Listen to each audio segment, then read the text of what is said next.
Welcome to Daily Entrepreneur. My name is Karabo Malapile and this is the SME Solution Series. Today I'm joined by Lynne Krawchuk and we'll be speaking all things opportunity regarding property. Welcome to the series. Thank you so much and thank you for having me. So, Mrs. Krawchuk, she is a chief executive of Under One Roof, where she spearheaded the company's property service division. She focused on simplifying the property search and sales process. So before we get into today's chat, right, I just want to ask you a few more questions like icebreakers to set the mood, get you comfortable and all of that. So what hobbies or interests do you have that no one else knows about? Oh, I'm a horse rider. Oh, nice. Well, my daughter is a horse rider. I used to ride many moons ago, but then you become a mom and you go to work. Yeah. And now my daughter is a competitive South African provincial show jumper. So Amazing. that's my sin on the weekend. That's what keeps me busy. But, that no one knows about. No one really knows, although a lot of people know about it. But that's one of the things that I absolutely have a passion for outside of what I do. Outside of work. And what inspires you? People. I think people, culture, diversity, overcoming challenges, and just never giving up. I think that's the biggest inspiration of all. And seeing where you can go from where you start to where you end up and the journey in between. I think that's the biggest inspiration, that any one person or any human could have. Amazing. What are you currently listening to? Like maybe if you can think of 5 songs at the top of your head that you're currently jamming to. Oh gosh, I'm an old school lady. I love the Rat Pack, Dean Martin, Frank Sinatra. That's probably a lot of things that people don't know. So I love the good oldies, the 70s, the 80s, probably back to the 60s. And there are some good tunes depending on the mood when you drive to work, because I live in Kailami and work in Pretoria. So sometimes on the radio, I listen to Jacaranda. Shout out to Jacaranda. Listen to Jacaranda and vibe to some of the tunes there in the morning as well. Amazing. So what is one thing that you currently want to get better at, be it in your professional space or personally, like what is it that you're trying to get better at? So one of the skills I'd like to get better at, also something a lot of people don't know, is I'm a snooker player. Oh, nice. My dad used to play professional snooker many moons ago, and I haven't played in a long time, but that's a skill that I really love and would love to do it more professionally at some point in my life. Sure. Yeah. Okay, amazing. So now let's get to the real chat. Let's get to why you are here. So today's episode, or the topic rather, it's about opportunity, especially when it comes to property, because that's your field. Tell us more about what is Under One Roof and what do you guys do or specialize in? So Under One Roof was really born with a vision of creating a property hub or marketplace, really, that could share educational content to a first-time buyer, a seasoned buyer, an investor, a developer, an estate agent, really to become the newest South African property platform.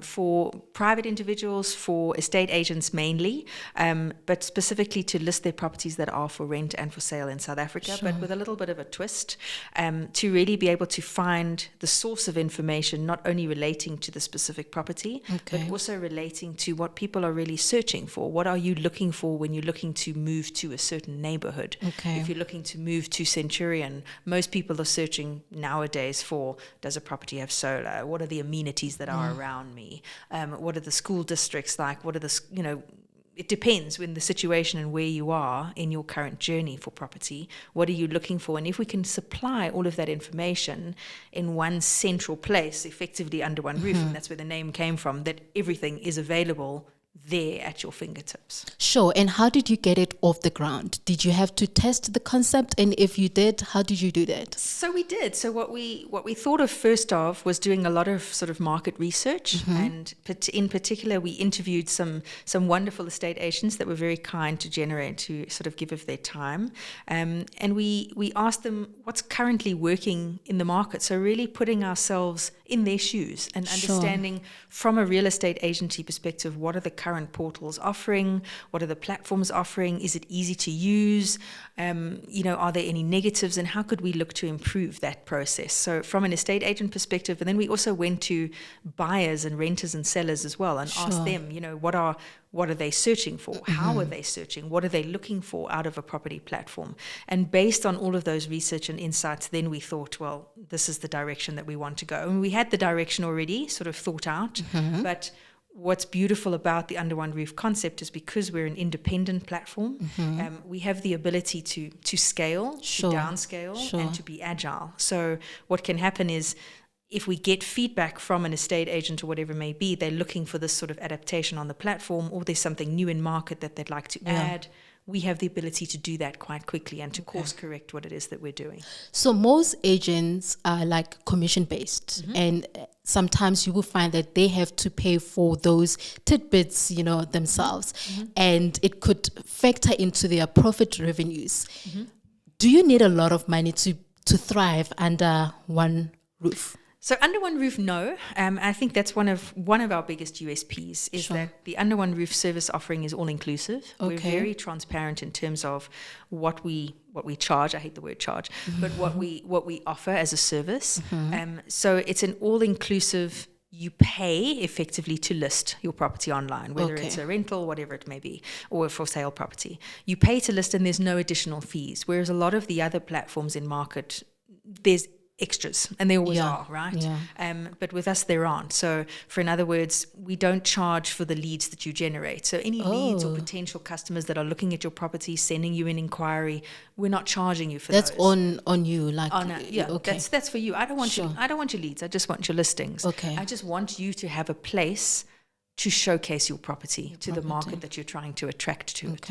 And often, you're right, estate agents do work on commission, and they do have to pay back to their dealer principals. Oh, there's extra to add it as a featured listing. Oh, there's extra to boost it for the month. Oh, there's extra to have this. There's so many extras, it'll take me too long to explain them all to you. But with Under One Roof, it's all inclusive. And part of what we try and do, because we and the team that surrounds me have a marketing background, we look at giving suggestions to the individuals, and it's all part of the service we offer.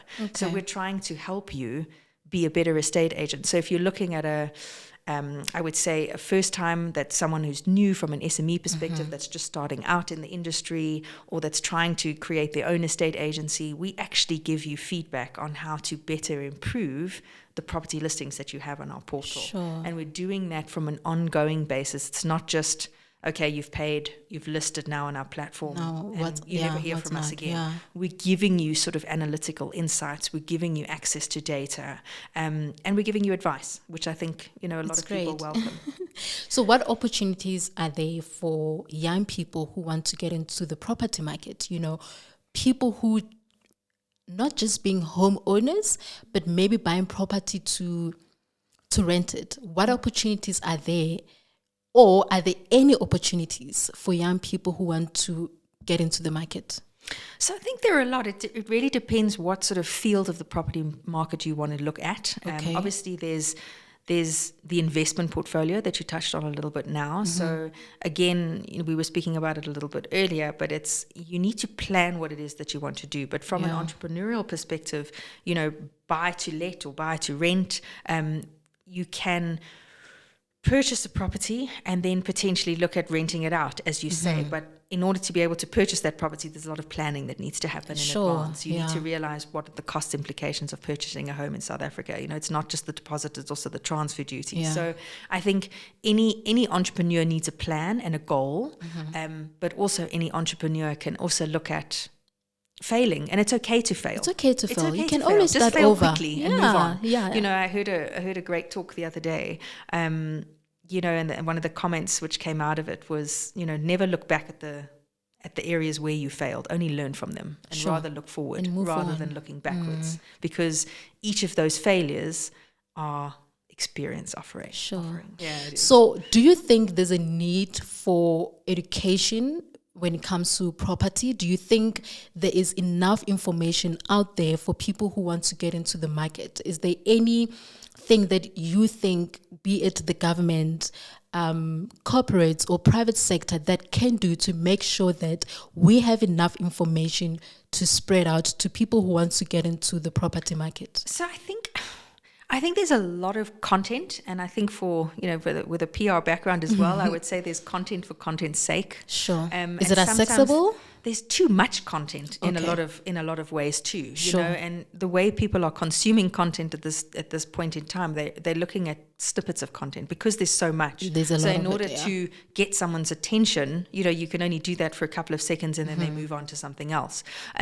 So I think way back when, I think really from an educational point of view, it starts in the schools. Like I would look at curriculums and start teaching the young generation actually what they need to know about life at an earlier age, when it comes to just the simple things like tax, how to submit a tax return, teach that in schools. If you're looking at property and property investment and, how to become an entrepreneur, you can do an entrepreneurial course or get really fantastic South African entrepreneurs to come and give educational talks in schools too on how to become an entrepreneur, because not everybody can afford to go to university, because if you look at costs, economies, etc. So from that perspective, there's those ideas, depending if there are certain segments of any market, whether it's property or something else, how did you start your journey? Those are really informative. Like I attended the Nedbank IMC conference and there were some great speakers and how they made their way into the market in different realms, for example.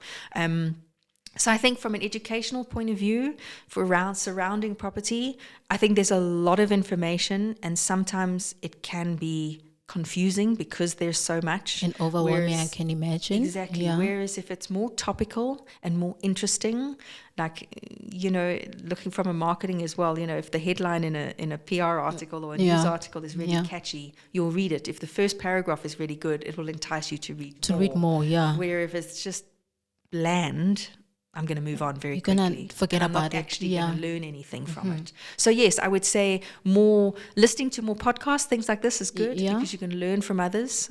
Sometimes reading, it's old-fashioned, but it does work. But I think snippets of content, snippets of educational content and usability to be able to find what it is that you're looking for is really important. It's very important. So how does the focus on a collaborative property ecosystem enhances networking opportunities, amongst estate professionals who are already into the market and for those who want to get into the market? So I think everyone can learn from each other. If I was potentially a young entrepreneur that was looking to get into the real estate market, what you could do is you could intern. You could intern at a really well-established company. I mean, that's always a good way to start, before you become your own entrepreneur, is to learn from others. A lot of what I've done throughout my career is every single person that has come across my path, I want to say it's like a chapter in my book of my life, but every person I've learned and I've absorb the knowledge from that individual because they've had their own life experiences. And if you can continue and keep that with you, then you become almost your own encyclopedia of knowledge, That can happen. The recent interest rate cut by the South African Reserve Bank, the first cut in 4 years. Yes. What are the opportunities and how does it create favorable environment for people who want to get into the market? For someone who's like, I've been wanting to buy a house for the past 10 years, but it's been so expensive, I can't afford it. Now that there's been a rate cut, what does that mean for someone who wants to be a homeowner in our country? So I think what's really, it's important to actually understand what it means. I think as well, people say rate cut, but if you look at some of the statistics, if you work out the grading scale and the graph, I'm only going to save 150 Rand a month. People go, really? What's the big deal? But when you multiply that by the number of years that you take out on a bond, it's actually a huge saving. Yes. And someone taught me a long time ago, if you do have a home loan and your repayment is, call it 2,000 Rand a month, try and pay 2,000 Rand and 50 because it cuts the interest really quickly. So don't forget about doing that. So even though you're making a saving, try and add the extra saving on your repayment because you'll save more in the end. So what I think, it's giving people more access to property at the moment because of the interest rate. Hopefully there's going to be another one towards the end of the year. That's the talk on the ground. Yeah, anyway. We are hopeful. So I think a lot of people, it'll become a buyer's market because I think a lot of people have been either holding on to their properties and not selling them because it's been such a tough market. Yeah. But now I think there'll be a big variety of properties that are coming for sale. I think the biggest challenge really is preparation, like I said earlier. If you're looking to get onto the property market, I think, again, you have to have a plan, and a plan doesn't start today for tomorrow. You've got to be a little bit more forward thinking than that. So start planning to buy your house in the next 5 years. Maybe in the next year to 5 years. Okay. And if you can start thinking about it now, you can start saving and be prepared for, hopefully, even then when the interest rates, hopefully even lower. So what strategies can homeowners consider, especially now post the rate cut? What can I say you already answered the preparation, planning and all of that, but what strategies can they use, especially coming from someone who's already into the market, that they can consider post the rate cut? So I think what's interesting, depending on where you want to be, so I would also study the market and study the areas that you're particularly interested in. So there's up and coming areas where you might get a better deal on a property that you're looking for. I think first of all, establish the kind of property. Are you looking for a 1-bedroom, a 2-bedroom, a 4-bedroom? It depends on the stage of your life or what you're trying to become. If you're an entrepreneur and want to be an investor, for example. So study the market. Also have a look at housing trends, housing price trends, because you can see and ask your estate agent as well. The estate agents have got a lot of knowledge. They do. And if you ask them, they'll actually give you the information. Sometimes if you don't ask a question, you won't get the answer you're looking for. So try and ask the question. So if you're looking in a particular area, like I say, try and find out what the suburb price trends is for a home. Is it a 3-bedroom, for example? What is the current selling price, or what is the current rental price of a property of that nature, for example? And you'll see a fluctuating graph of what that could be. Sure. Are there a lot of properties that haven't sold in the area? Again, it comes down to data and analytics. Is there a reason because the area is a little bit suspect, or it's up and coming and there's new sort of developments and it's growth? So start looking at those sort of things. Those are the strategies I would look at in the immediate, but also look at and be informed about the market, especially if I think everyone knew that the interest rate, or we were hoping for an interest rate drop. Yeah. And again, like I said, there could be another one coming soon. So it might be, people might be hanging on the fence going, do I or don't I? Maybe I'll wait for the next one. But sometimes maybe it won't wait too long because the property you're after might be snapped up. Sure. So it's a little bit of, sometimes you just got to take a chance. Just take that risk. Take a risk. And, you never know what might You never know. What is better, renting or buying? And why? It depends what stage you're in. Okay. So I think the rental market in South Africa is booming at the moment, purely from an economic point of view, because if you rent, you don't pay rates, you don't pay levies. Levies and all of that. And the house needs to be fixed. If, there's a wall that has a crack in it, it's the landlord's problem. So, but that's a bit from a naivety perspective. But renting gives you options as well. If you're a growing family, if you're just married, you don't know, are you going to have a baby? It saves you from having to sell and then pay transfer costs again. So renting can always be a great option. It gives you flexibility to move from a job perspective, etc. If you're transferred or you move or you're hybrid, whatever it may be. But for me, I always think owning your own home and having an asset. It's great. There's no better option, in my opinion. Sure. I was having a conversation with someone recently. They just bought a unit at a complex. And he was saying to me, we need to start buying now because these units are getting smaller and smaller and smaller. Why is that? And I mean, you now get a complex that has like over 100 units. 10 years back, there was nothing like this. And what do you think the shift is, and why is it getting to that level? It's the size of the population. I think there's so many people in the world, not just in South Africa, but in the world. And not enough land. There's not enough land. Although there's plenty of land in South Africa that's underdeveloped. I think cost of living is a huge factor. Okay. Do you really need a 5-bedroom house if it's only the two of you? Not really. Okay. So rather keep your living expenses down. Again, buy for what's needed for you. Don't overexpose yourself to expenses if that's not required, I think particularly, I lived in Europe for a while as well, and the houses in the UK are really tiny, so I'm kind of used to that, whereas I love the big space in Africa. But I think because people now are more social as well. People go out more. So, why pay for a huge property that you're never really in if you're always out? I'm not going to be there all the time. You're working, you're out, you're socializing, you need somewhere to eat, you need somewhere to sleep, you need somewhere to cook. So 3 or 4 rooms can do that. You don't need 10 or 12. It really depends on your lifestyle choices, but make good financial decisions that work for you, and then choose the appropriate property that suits your lifestyle. It suits your life. Okay. Yeah. Lastly, has a female who is in a male-dominated field, a C-suite level at that, in 3 words, what does it take for one to succeed in the property world? Be authentically you. Love it. Love it.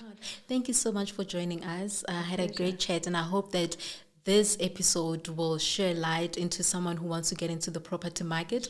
There's so much that people can learn from people like you. The pie is so big for everyone to get a cut. And I really like that we get into spaces where there is knowledge, and people are welcoming other people who are starters into the market. And I appreciate your insights. I appreciate you making time to speak to us. And if you are watching this and you just want to get into the market, research, plan, be prepared, and make sure that by the time you sign that document that says you're a homeowner, you know what you're getting yourself into. Thank you so much for joining us. Absolute pleasure. Thanks for having me.